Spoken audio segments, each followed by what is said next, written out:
morning everyone, and welcome to some pretty spectacularly situated ruins, Native American ruins, on top of a mesa out in the middle of nowhere. I'm in northwestern New Mexico, kind of northwest of Albuquerque, and what a cool spot here. This place, this community, this little mesa top village here, this was a Chacoan outlier. So a couple of videos ago I went to Chaco Canyon, which is, I don't know, 50 or 100 miles northwest of here, and that was a huge complex housing thousands of people in various small communities, and it dominated the region economically, culturally, and everything else. And this is kind of an outlier of Chaco. This is a Chacoan culture outlier. Not part of the main complex of buildings and ruins, but still in that sphere, still in that ecosystem.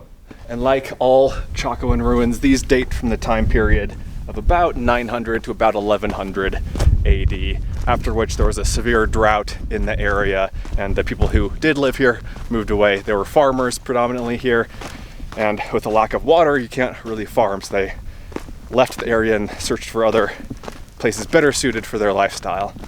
Let's head on into the second kiva here. This one's a little bit smaller. There's no ladder to get down in here. And man, I can't help but think how hard it would have been to create these. I mean, the tops of these mesas here is just rock. Imagine having to dig down through the rock to build this circular kiva here. It's a lot of work. There's a stone here with some little artifacts on it. Look at this. This nice piece of pottery with a beautiful, almost snakeskin or fish scale like texture on it. This one has some lines for a pattern. And all along the perimeter here you can see these little natural niches or benches, and people would have been sitting here, I think. I think that's how it worked. The kiva would have been covered with logs and then earth on top of the logs. Again, these were underground structures. Back in the light of day here, we have some more pieces of pottery. Look at this. You can still see the pattern on that one. This is a little worked piece of stone. So cool. And did I already say that these are called the Guadalupe Ruins? I can't remember if I said that or not. It's an easy trail to get up here. There's a little parking area and a clear trail, clear path with a couple of informational signs. And I camped just over there. I can see the canyon where I camped. That was on BLM land. This is BLM land, or public land. And behind me here, you can see my next objective. See that little nub, that mountain on the horizon? That's where I'm headed next. Unfortunately, it just started to rain, but that seems to be my lot in life on this trip.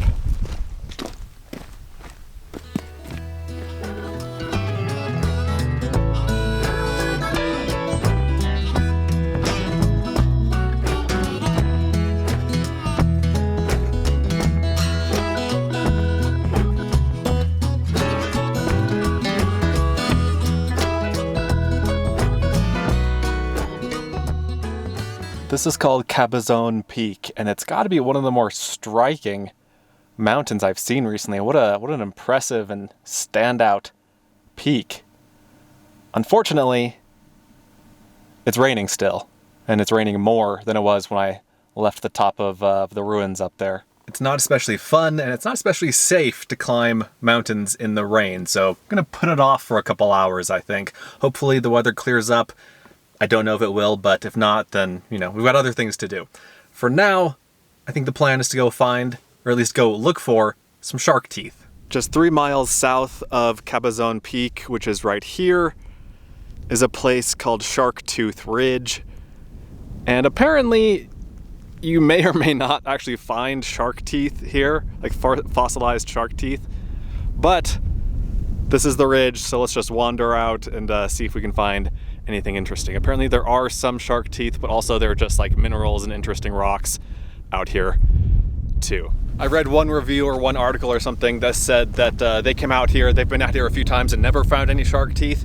And then I saw a picture that someone posted after a visit here and they had like a dozen shark teeth laid out. So I don't really know what to expect. It's still raining a little bit, and so I'm not gonna take this camera. I'm just gonna take my phone and the tripod. And so if I do find anything, I'll show it on the phone. And then also the audio will be bad because the built-in phone audio is bad. So bear with me here, but let's strike out, see what we can find.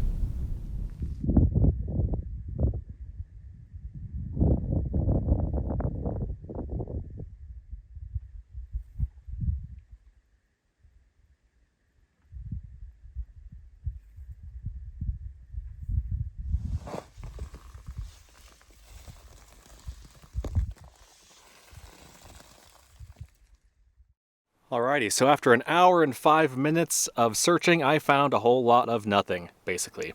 I did find a rock that looks like a shark tooth, but it isn't. Pretty sure that's just a rock. And then several pieces of, quartz. Nothing too exciting, and then a little bone. But yeah, I came up empty-handed. A father and son duo arrived shortly after I did, and as I was on my way out, I checked in with them to see if they had found anything, and they showed me one tiny little tip of a shark tooth. They were like breaking open rocks, like really digging, really going at it. Maybe I should have been doing that. I was just kind of wandering and looking at the ground. So if you do go out there, I suggest going out there with someone who knows what they're doing and preferably has been there before. I think that'll make your visit more productive. Let me show you the view that I have in front of me here. A dirt road goes up basically right to the base of Cabezon Peak, the top of which is about 1,200 feet above me right now. So I have 1,200 feet-ish of elevation gain to go. And I think it's only a little bit over a mile each way. It's not very far distance-wise, it's just elevation-wise that it's gonna make things a little bit tricky.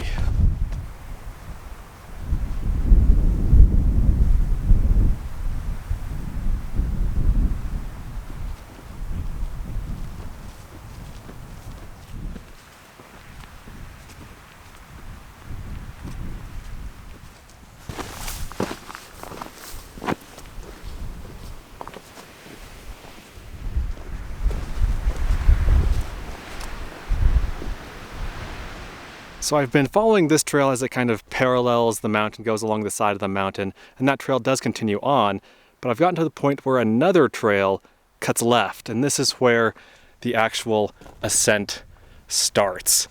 And it doesn't look any easier from here. Look at this thing. I feel like I'm climbing Mount Doom.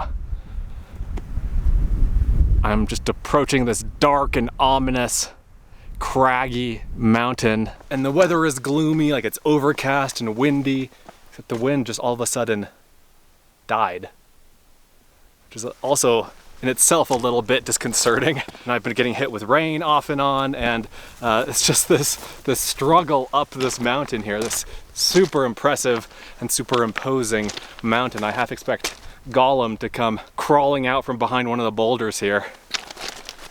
Wow, what a unique place, what an interesting mountain.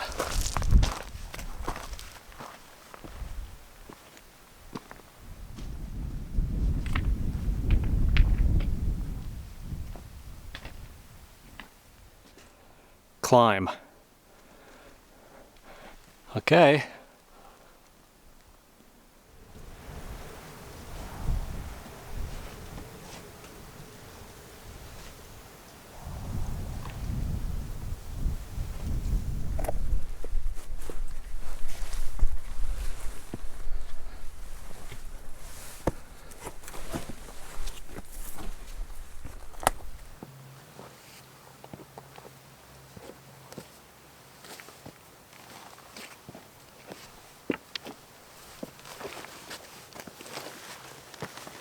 Looks like I go up this narrow cleft above me here. Looks fun.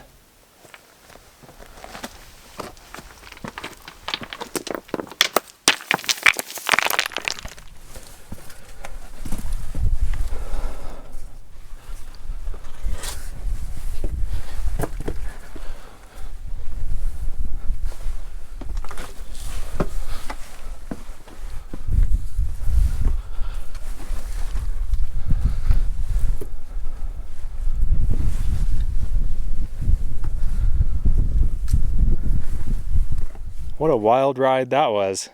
I just came up that gully there. And from here, it looks like I have more cliffs. It's also started to rain slash hail slash snow. If it continues and gets worse, then I'll just find shelter underneath a boulder or a cliff here somewhere. But for now, I'm gonna keep going up.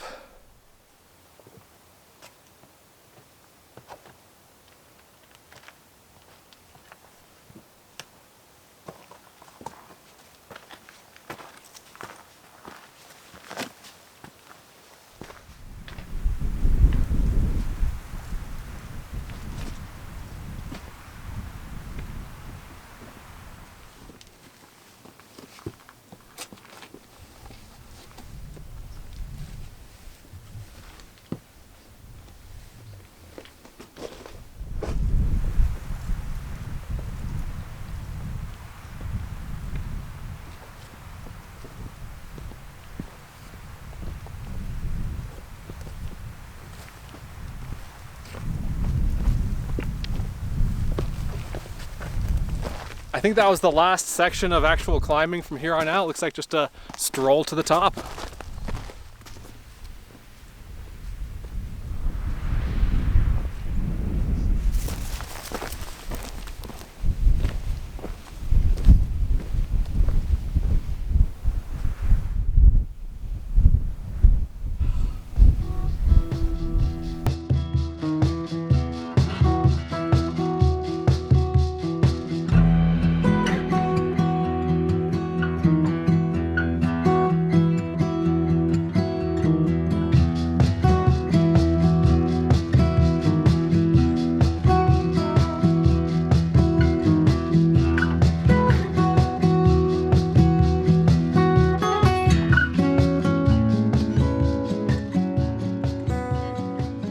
What a crazy little summit. There's this like spiral wall encircling the top, and there are, ooh, that wind is nuts. There are rock walls that people have made on the summits of a lot of mountains to get out of the wind, but I've never seen one that's a spiral like this. Pretty darn neat.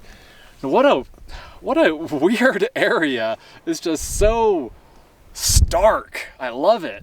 So this mountain, in addition to these other ones that are out here, that are kind of steep and rising up out of this valley here, this one too, these are called volcanic plugs. And I guess while I'm braving the winds here, let me show you the rest of the 360 view. There's snow on these mountains over here. You can tell that it's raining right over here. What a day. Anyway, so a volcanic plug is basically the volcanic core or throat of a volcano. So when a volcano erupts, the magma, the lava comes from underground through a tube, and that tube is this.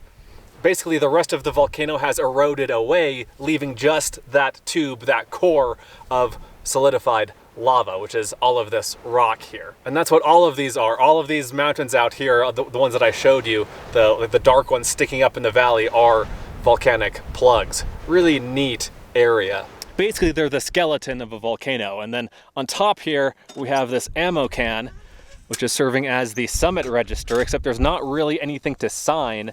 Usually there's like a notebook in here and you can sign it. There are just a couple of pages left and they're completely filled up. So I'm unable to sign anything. There's just all sorts of basically junk in here. It looks like some sardines or something like that.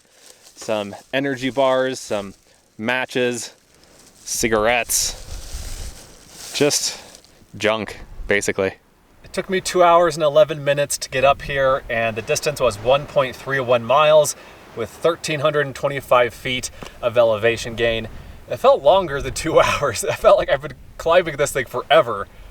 I think part of that is I did a lot of going back and forth for filming purposes, and so I just felt like I wasn't really making progress. But what a cool mountain, and boy, you really have to earn this one. This is not a gimme. This is something that you really need to, you need to know what you're doing to be able to climb. And as I've been climbing, I've felt like I'm like like I'm accomplishing something great. You know, like this is a real undertaking that I'm doing. This is a real accomplishment that I'm undertaking. And I was reminded of, I think it's a Hemingway quote, and he says something like, there are only 3 real sports: bullfighting, motor racing, and mountain climbing. The rest are merely games. And I felt that up here, like this feels like a great and dangerous and amazing thing that I'm doing. And it wasn't, you know, it wasn't anything too crazy. Like, you don't need ropes or anything on this mountain, but it feels well earned now that I'm up here. This has been an awesome mountain.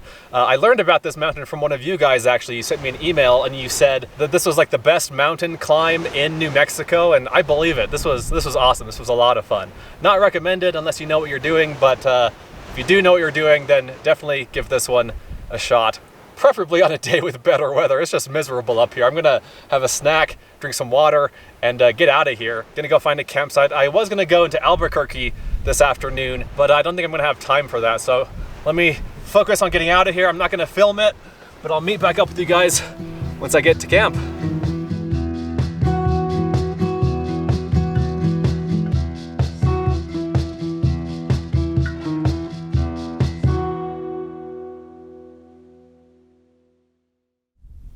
I seem to have found a campsite that is also a cow crossroads of some sort.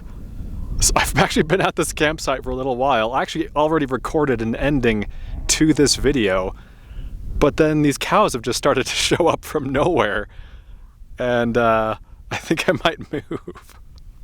Cows aside, it is a cool campsite though. Great views of Cabezon Peak right there. Great views of other mountains in the valley here, like these guys out here.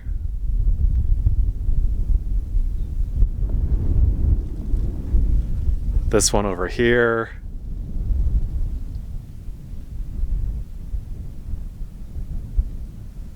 Pretty country. Threatening skies though, as I've become used to here in northwestern New Mexico.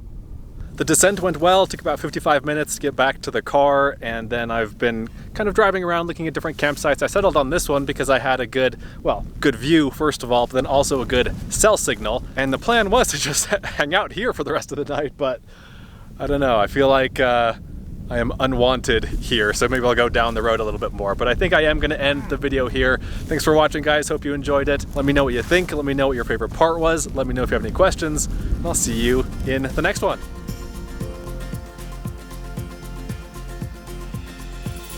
Be sure to check out Adventure Know-How, my new site, where you can gain access to a map of all of my free campsites, plus monthly bonus videos that you won't find anywhere else.